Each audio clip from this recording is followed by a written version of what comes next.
Hi everyone, it's Ed here, your faceless YouTuber sharing my 10-year journey with cacti and succulents.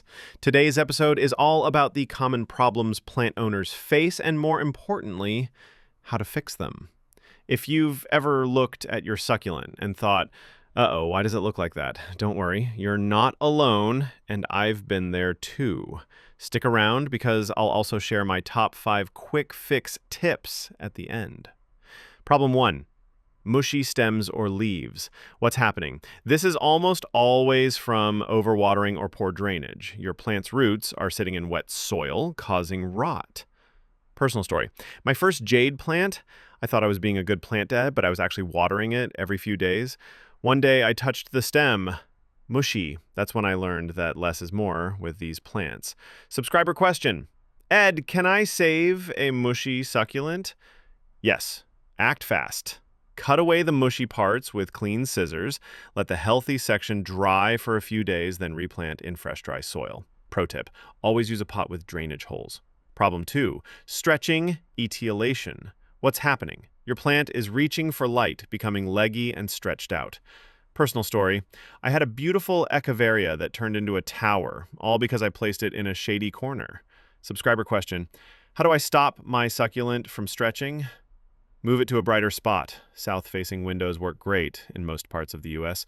If it's already stretched, you can behead the hop and replant it. The base may sprout new rosettes.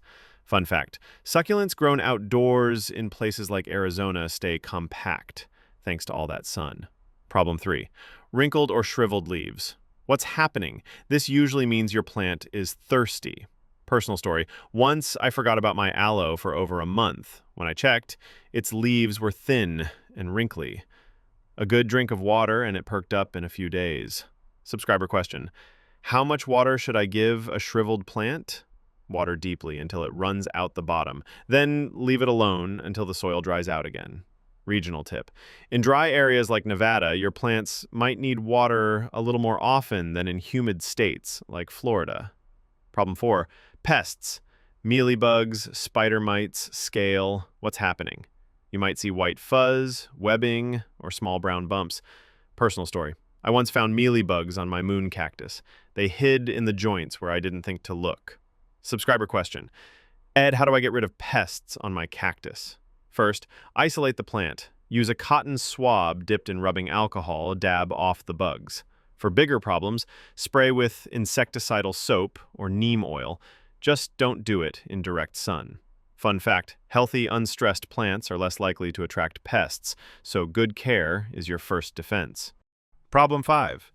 Yellowing leaves or pads. What's happening? Could be overwatering, poor drainage, or sometimes nutrient deficiency. Subscriber question.